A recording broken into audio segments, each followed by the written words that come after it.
Universal prayer. O hidden life, vibrant in every atom. O hidden light, shining in every creature. O hidden love, embracing all in oneness.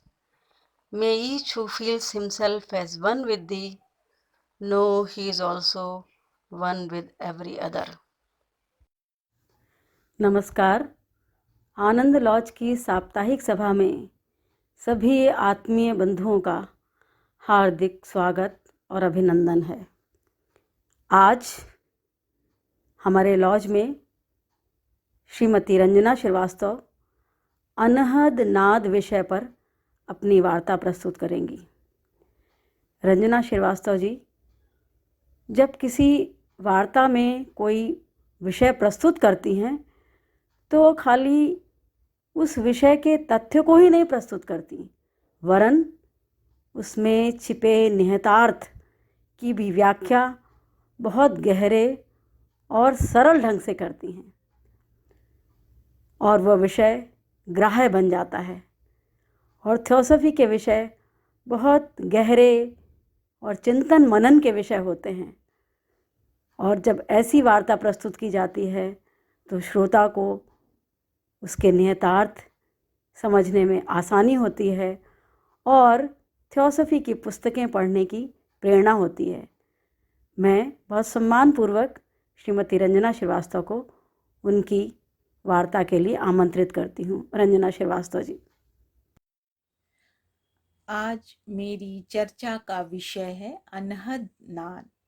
अनहद विषय पर मैं कहीं पढ़ी थी, थोड़ा share करने की इच्छा हुई और मैं वॉइस ऑफ साइलेंस का हिंदी वर्जन भी पढ़ी हूँ जो नीरव नाद नाम से है। इस पुस्तक में कहा गया है मन ही सत्य का सबसे बड़ा हंता है। यह पुस्तक बुक ऑफ गोल्डन प्रीसेप्ट से उद्धृत है। यह पुस्तक उन ग्रंथों में से एक है जो गुप्त विद्या के साधकों को पढ़ने के लिए दी जाती है। यह अति उच्च गुप्त विद्या का ग्रंथ है। यह स्वर्ण उपदेश ऐसे समय दिए गए थे जब लोग स्वार्थ और विषयानुराग में डूबे थे। ऐसे समय में आत्मज्ञान की तीव्र अभिलाषा जागृत करने की कोशिश की गई थी। आत्मज्ञान की तीव्र अभिलाषा जागृत होने पर ही जीव कान लगाकर ध्यान से सुन सकता है। थियोसॉफी को ब्रह्म विद्या भी कहते हैं। ब्रह्म विद्या वह विद्या है जो सबसे कठिन है। कहते हैं जिसने ब्रह्म विद्या साध लिया उससे सारी विद्याएं सध जाएंगी और संसार में जितनी भी चुनौतियां होंगी सब आसानी से निपट जाएंगी। आध्यात्मिकता पर थोड़ी चर्चा कर रही हूँ। Spirituality can not be bought, can not be taught. ये अनुभव का विषय है। धर्म शास्त्र पढ़कर पंडित हो सकते हैं, ज्ञानी नहीं बन सकते। ज्ञान अनुभव से आता है।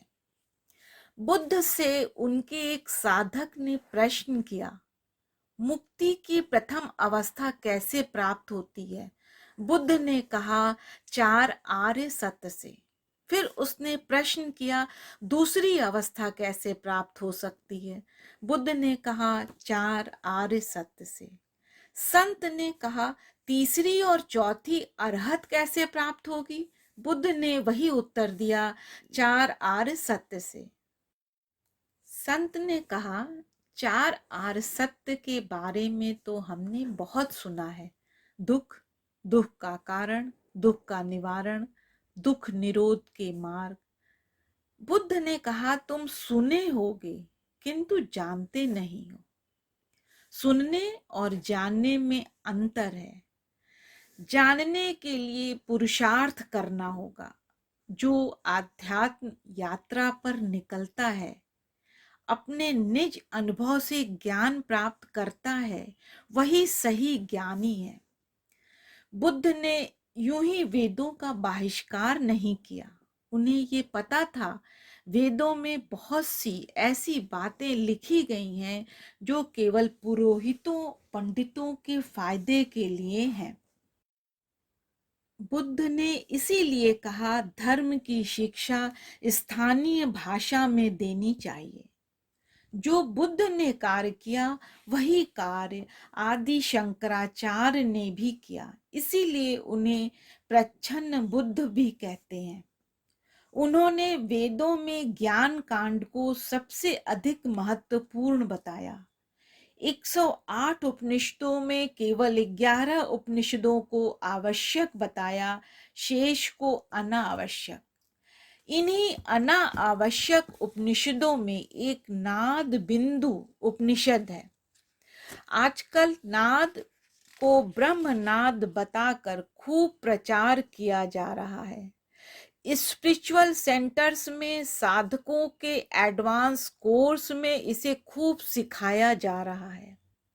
किंतु आजकल जिस परिवेश में हम जी रहे हैं उसमें किसी के पास न समय है न साहस। इसीलिए हमारे यहाँ चारों ओर धर्म की दुकानें खुल गई हैं। सांसारिक भोगों में डूबे हुए गुरु इन्हीं महलों में रहते हैं।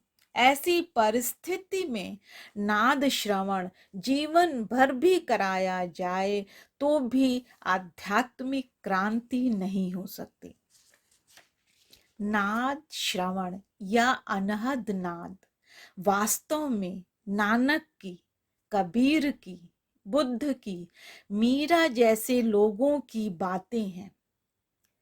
किंतु आजकल अनहद श्रवण की खूब बातें हो रही हैं। सच कहें तो अनहद का दुरुपयोग हो रहा है।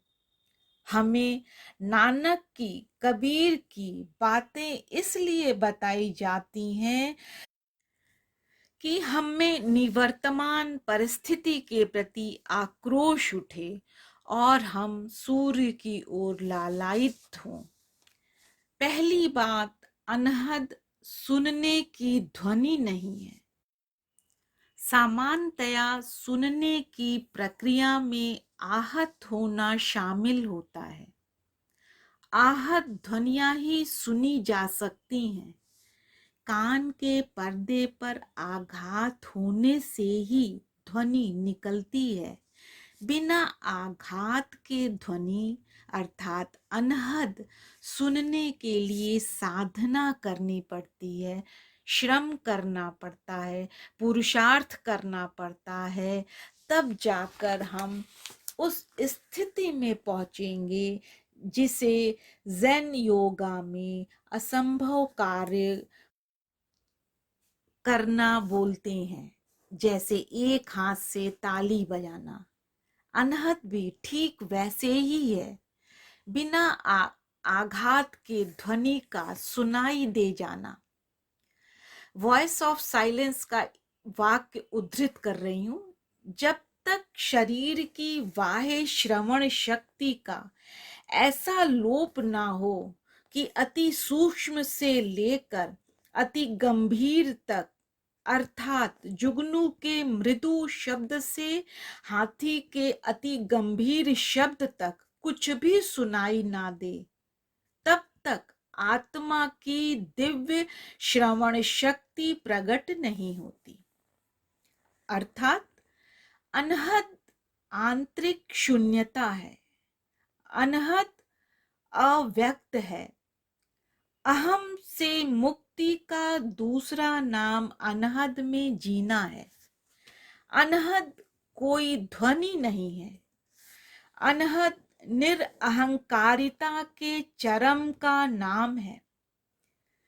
जब साधना अपने चरम पर पहुंच जाती है तब हमें साधारण आवाज सुनाई नहीं देती। आवाजों के पीछे का मौन सुनाई देता है। वही नीरव नाद है, वही अनहद है। मौन सदा मौजूद ही रहता है। हमें प्राप्त तब होता है जब हम मैं से मुक्त हो जाते हैं। जब हम संसार के सारे ध्वनियों से, सारे शब्दों से अस्पर्शित हो जाएंगे, तब हमें जो सुनाई देगा वो असार सुनाई देगा। संसार माने घात प्रतिघात, इसी से ध्वनि निकलती है। संसार के होने के लिए परस्पर घर्षण चाहिए, घात प्रतिघात चाहिए।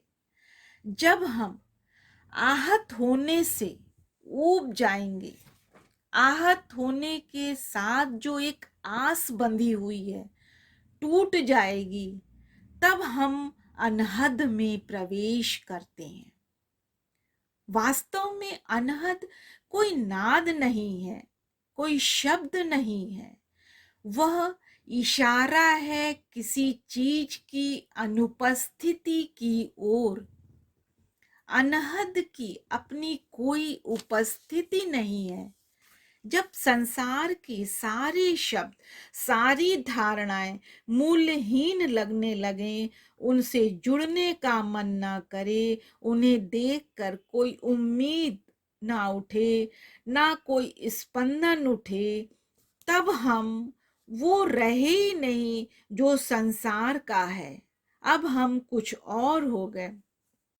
वो जो वर्तमान अवस्था है, उसे संसार के शब्दों से कोई आसक्ति नहीं। संसार से आसक्ति नहीं का मतलब देह से कोई आसक्ति नहीं। अब वो सुनता भी कानों से नहीं है, कानों से बस संसार के शब्द ही सुने जाते हैं। अब हम आत्मस्थ हो गए। यदि कुछ देखते हैं भी तो अदृश्य ही है, कुछ सुन भी रहे हैं तो प्रयोजन नहीं। स्थिति ये हो जाती है कि सुनने से भी आगे और सुनता है। ये स्पष्ट है कि अनहद का मतलब ये नहीं कि हम ही रहें और हमें कुछ सुनाई दे जाएगा।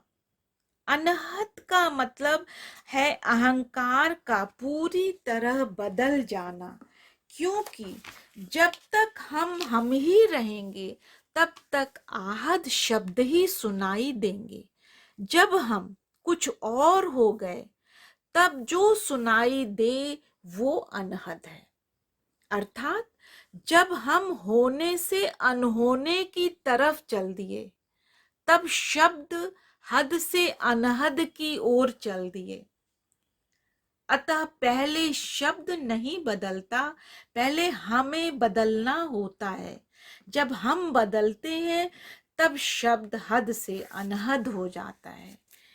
यदि हम सोचते हैं कि अनहद किसी और दुनिया का शब्द है, ये उचित नहीं।